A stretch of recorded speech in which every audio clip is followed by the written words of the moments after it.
DGISPR ने पाकिस्तानी सहाफ़ियों के साथ इंटरेक्शन की है। इस इंटरेक्शन की हाईलाइट ये है कि डीजी साहब ने अपने बॉस के बॉस के बॉस को कहा कि वो बोंगियां मारते हैं। मैं तो उसको स्कूल का चौकीदार न बना दूं। इसी फ्लोर पे उन्होंने गालियां दी अदारों को। DGISPR साहब ने इस चीज़ की भी लाज ना रखी कि ख्वाजा आसिफ उनके बॉस हैं। उन्होंने अल्फाज तो ये इस्तेमाल नहीं किए, लेकिन कहने का मतलब ऐसा ही था कि ये उनके अपने जहन की इख्तरा है, बुढ़ा सठिया गया है। और यकीन जानिए कोई भी यूट्यूबर वहाँ पे हंसा नहीं।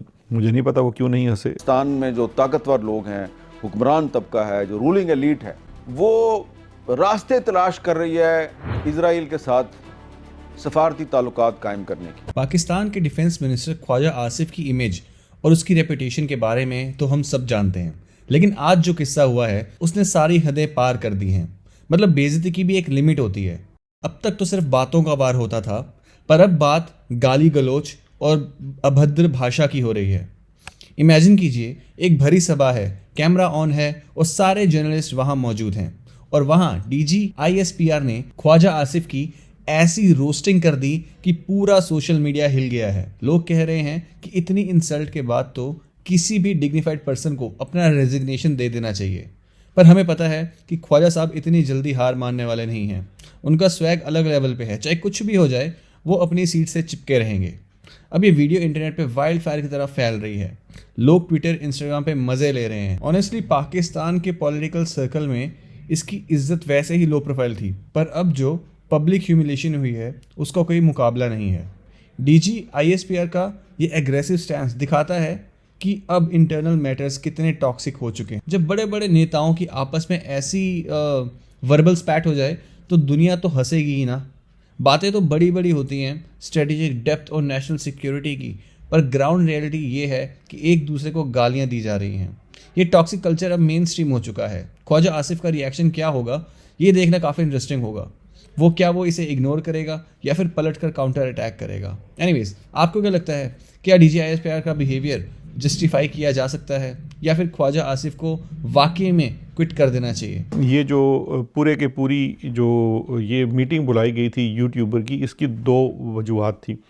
एक वजह तो ये थी जो वहाँ बड़ी खुलकर बात सामने आई, वो ये थी कि यूट्यूबर से, जिनको पहले बड़ा तहकीर से यूट्यूबर कहा जाता है, उनसे खुलाकर मदद मांगी गई और उन्हें कहा गया कि आप रियासत के साथ खड़े हों, stand with the state, trust the state. ये लफ्ज़ बार बार DG साहब ने वहाँ पे इस्तेमाल किया और उन्हें कहा गया कि जनाब आप जो हैं, आपका कोई एडिटोरियल कंट्रोल अगर नहीं है तो ये गलतफहमी है, आपको रियासत के साथ खड़े होना है, रियासत से जुड़े रहना है, वगैरह वगैरह।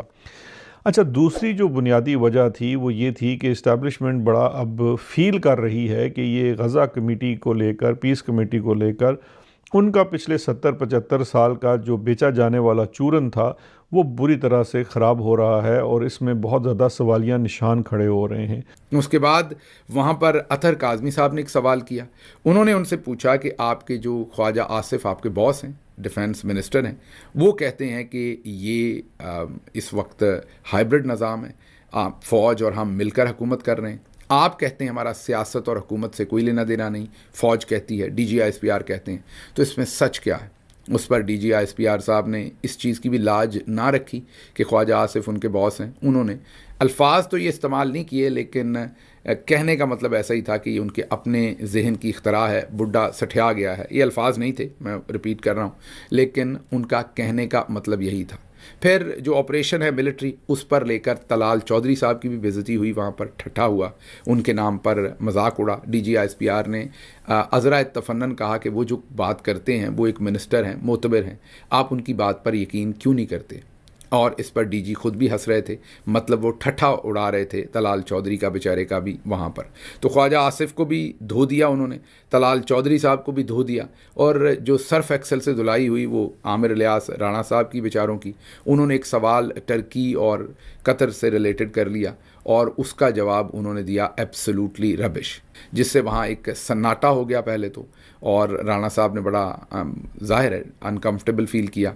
उसके बाद राणा साहब ने उनके साथ साथ दोबारा अपने रस्म जो थे वो बढ़ाए, मतलब कि बातचीत की, थोड़ा सा उस चीज़ को थोड़ा टेपर डाउन करने की कोशिश की, क्योंकि वो लफ्ज़ इतना सख्त था। एब्सोल्युटली नॉट तो आपने सुना था इमरान खान साहब के मुंह से, एब्सोल्युटली रबिश भी आज वहाँ पर सुन लिया गया। लेकिन इस पूरे प्रोग्राम का जो कह लीजिए कि एक कल्बिनेशन पॉइंट था, ये जो भी था, ये सारा का सारा जो था वो इसी बुनियाद के ऊपर था। एक तो ये है कि हमारी मदद करें, और दूसरा ये है कि जो हो रहा है मुल्क में गंदा वो सब कुछ करा रही है हुकूमत, जो हो रहा है अच्छा वो कर रहे हैं हम।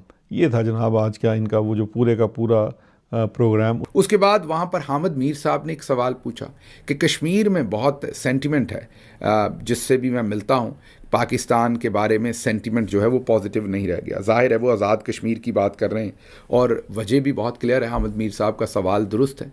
कश्मीर में जो कुछ हुआ, एक तो आप सबको याद है वहाँ पर जो गोली चली, लोगों का कत्लेआम किया गया, बिल्कुल वैसे ही जैसे 26 नवंबर को किया गया, बिल्कुल वैसे ही जैसे मुरीदके में किया गया, तो कश्मीर में भी किया गया था।